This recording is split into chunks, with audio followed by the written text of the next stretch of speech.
Hello guys and welcome to super India. मेरा नाम है प्रशांत एंड हमारे सुपर शोडाउन का ये फाइनल यानी थर्ड पार्ट है, जहां हम फाइनली देखेंगे कि सुपरमैन और गोकू की फाइट अगर रही तो वो किसके हक में जाएगी। तो वीडियो शुरू करने से पहले मैं आप सबका थैंक्स भी करूंगा जो इस मिनी सीरीज में अपना इंटरेस्ट बनाए रखें। एंड आप लोग कमेंट करके ये बताओ गाइस कि क्या आप ऐसे और सुपर शोडाउन मिनी सीरीज देखना पसंद करोगे, because your support motivates us more. तो आप सबकी डिमांड को देखते हुए ये रही वीडियो एंड चलते हैं अब सीधा अपने वीडियो में।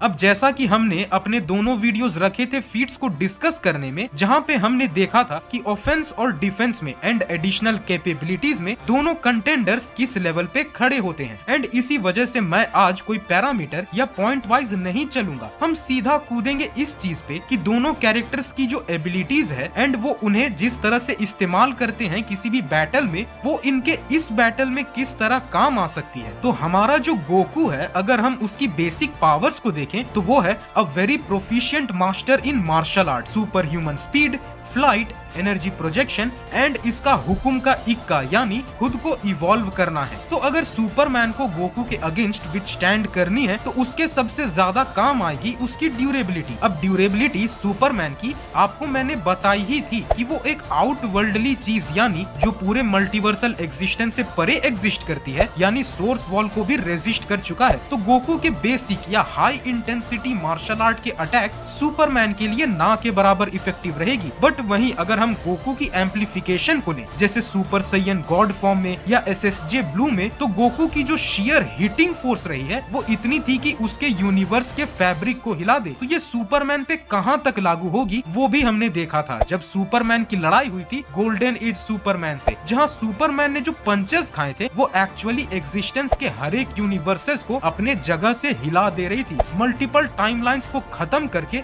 उन्हें दोबारा से रीराइट कर रही थी। एंड फिर भी सुपरमैन एकदम इंटैक्ट था। वहीं अगर हम गोकू के एनर्जी प्रोजेक्शन को देखें, जिसमें उसकी सबसे फेमस मूव है यानी कामेहामेहा, तो इसकी पावर स्केलिंग आप कभी भी डिसाइड नहीं कर पाओगे। बीरस के साथ गोकू की फाइट में वो लिटरली हकाई पावर के अगेंस्ट कामेहामेहा लगा रहा था, वो हकाई पावर जो जानी ही जाती है किसी भी चीज को एग्जिस्टेंस से इरेज कर देने के लिए। तो ये कामेहामेहा को तो आसानी से मल्टी प्लैनेटरी डिस्ट्रक्शन मचाने वाली अटैक बना देती है। बट क्या कामेहामेहा सुपरमैन के अगेंस्ट असरदार रहेगी? तो जवाब है नहीं। बस देखो गाइस, हम ये तो जानते हैं कि कामेहामेहा आउटर स्पेस में भी वर्क करती है जहां कोई मीडियम नहीं होता, यानी कामेहामेहा भले ही ची को कलेक्ट करके जनरेट किया जाता है बट उसका नेचर इलेक्ट्रोमैग्नेटिक एनर्जी जैसा है। एंड इसमें पता है सुपरमैन अम्ब्रैक्स के एनर्जी एमिशन को एब्सॉर्ब कर चुका है। अम्ब्रैक्स एक्चुअली इनविजिबल स्पेक्ट्रम का एंटिटी था जो galaxy to galaxy and universe to universe travel करके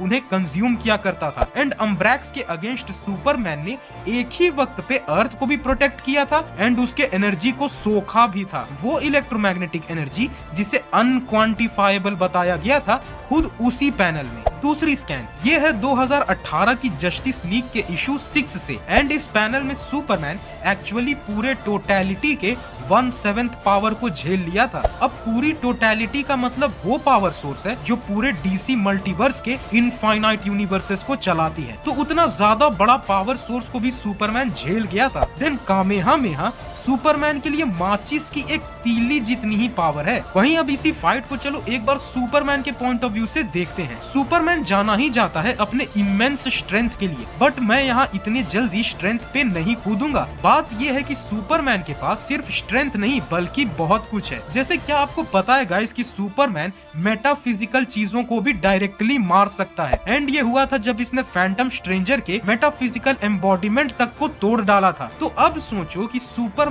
का पंच एक्चुअली आपके आत्मा तक को खत्म कर देगी। वहीं अगर हम फाइट में स्पीड की बात करें, देन हिट के साथ जब गोकू लड़ रहा था देन उसे काफी परेशानी हुई थी। हिट की जो टेक्निक थी वो अटैक्स के टाइमिंग में फ्यू मिली सेकेंड स्किप कर देती थी, जिसके वजह से वो अटैक खाने वाले को पता ही नहीं चलता था कि अटैक कब हिट करने वाली है। एंड ये बात को समझने में गोकू को थोड़ा टाइम भी लगा था एंड उसे कायोकेन मल्टीप्लायर भी इस्तेमाल करना पड़ा था। बट याद रखिएगा कि हिट की टाइम स्किप टाइम को रोकती नहीं थी, बस स्किप कर देती थी। बट सुपरमैन इतना ज्यादा फास्ट है कि वो ऑलमोस्ट टाइम को रोक सकता है अपने अटैक्स को कंप्लीट करने में, एंड ऐसा हमने बहुत बार होते देखा है। सुपरमैन खुद टाइम स्ट्रीम के अंदर एंड उसके पार जा सकता है, वो भी बिना पसीना बहाए या कोई टेक्निक यूज किए। देन आप सोचो गोकू इस चीज को काउंटर कर भी नहीं पाएगा, बिकॉज गोकू के लिए तो टाइम कभी मूव हुआ ही नहीं, बट उसे सुपरमैन के हिट पड़ जाएंगे। बट आप लोग ये सोच सकते हो कि कितने ज्यादा सुपर स्पीड से सुपरमैन को हिट किया जा सकता है ना? तो स्पीड तो गोकू के पास भी है, एंड नो डाउट वो बहुत ज्यादा है, इतना कि वो जिरेन को कब पीट रहा था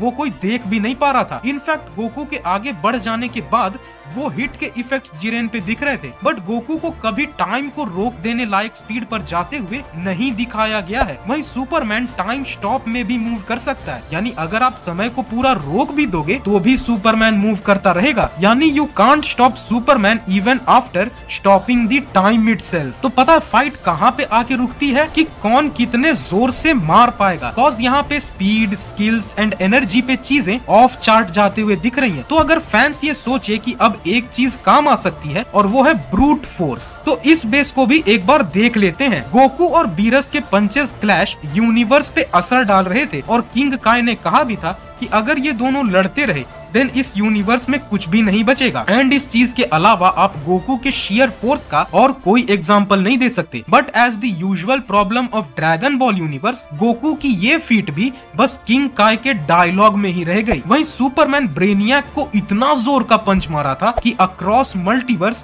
डिफरेंट रियलिटीज के ब्रेनियक्स को भी वो पंच पड़ी थी एंड वो नॉकआउट हो गए थे। यानी एक पंच से मल्टीवर्स के हर एक ब्रेनियक को हिट कर देना, इंक्लूडिंग गॉड ब्रेनियक को भी। वहीं मैं आपको मेरे पिछले वीडियो में दिखा ही चुका हूँ कि सुपरमैन का एक पंच एक मल्टीवर्स तक को खत्म कर चुका है, एंड सुपरमैन के ये सारे फीट्स डायलॉग्स में नहीं है बल्कि उसने परफॉर्म किया है। बट अब कुछ फैंस ये कहने आ सकते हैं कि अल्ट्रा इंस्टिंक्ट का क्या? तो मेरे दोस्त, अल्ट्रा इंस्टिंक्ट सुपरमैन के आगे बिल्कुल काम नहीं आएगी। अल्ट्रा इंस्टिंक्ट यूजर को एक सबकॉन्शियस अपर हैंड देती है हेड ऑन बैटल्स में, जहां आप फोकस ना भी करो तो भी काम चल जाता है। इसके अगेंस्ट में मैंने ऊपर ही रीजन एक दिया है कि सुपरमैन स्पीड एंड टाइम के भी बियॉन्ड लड़ सकता है। वहीं सुपरमैन खुद प्रिकॉग्निशन की भी पावर रखता है कि उसका ओपोनेंट क्या करेगा वो खुद पहले से जानता है। वहीं अभी रुकिए, अभी और है। सुपरमैन के टाइमलाइन को शैटर कर देने की एबिलिटी उसे एक और पावर देती है, वो है रियलिटीज को रीराइट करने का एंड कंटिन्यूटी को अपने हिसाब से चला देने का। कॉज ये उन फाइट्स तक को जीता है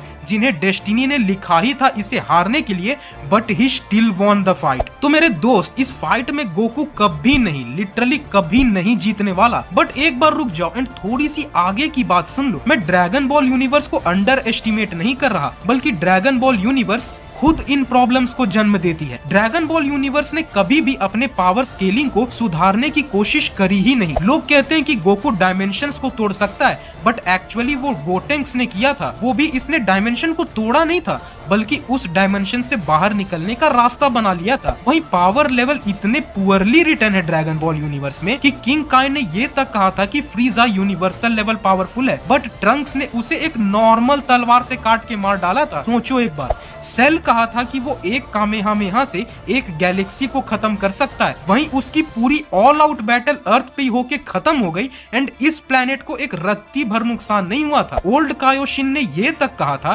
कि बू यूनिवर्स को भी डिस्ट्रॉय कर सकता है, बट बू कभी भी कुछ प्लैनेट्स के सिवाय कुछ डिस्ट्रॉय करता हुआ नहीं दिखा है। एंड सबसे पुअर रिप्रेजेंटेशन रही सुपर ब्रोली मूवी का, जहां सुपर सैयन ब्लू में थे दोनों, यानी वेजिटा और गोकू, और वो ब्रोली के अगेंस्ट लड़ रहे थे। Super Saiyan blue super Saiyan God से कहीं कहीं ज्यादा पावरफुल फॉर्म है। सुपर सैयन गॉड को यूनिवर्स को हिला देने वाला कहा गया है, एंड सुपर सैयन ब्लू में गोकू ब्रोली से लड़ा, बट वो आइस कॉन्टिनेंट जहां वो लड़ रहे थे उससे तक कुछ नहीं हुआ था यार। एंड आप लोग ट्रांस यूनिवर्सल लेवल की बात करते हो। देखो एक बात को समझो गाइस, फीट्स एक्चुअल एक्ट्स को गिने जाते हैं, ना कि डायलॉग्स को। भाई समझिए एक बार इस बात को। एंड इसमें गलती गोकू की भी नहीं है। सुपरमैन पिछले 84 यानी 84 सालों से कॉमिक में है। खुद आकिरा टोरियामा की एज जितनी नहीं है ना, उससे ज्यादा टाइम से सुपरमैन कॉमिक में है। एंड जब एक कैरेक्टर इतना लंबा चल चुका होता है तो उसके एक्चुअल फीट्स इतने ज्यादा हो जाते हैं कि आप कहीं से भी कम्पीट नहीं करवा पाओगे। ऊपर से ड्रैगन बॉल की पुअर राइटिंग, तो ये सारे पॉइंट्स मिला के गोकू के अगेंस्ट चले जाते हैं।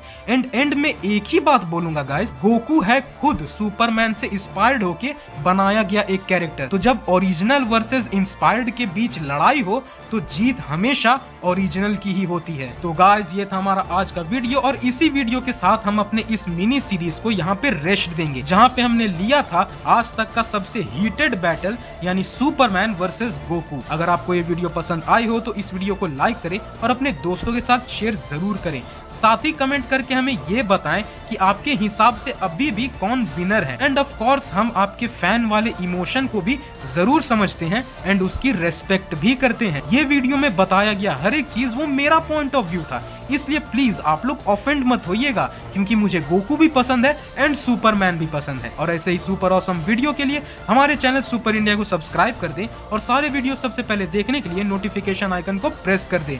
तो मिलते हैं अपने नेक्स्ट वीडियो में। Till then bye bye.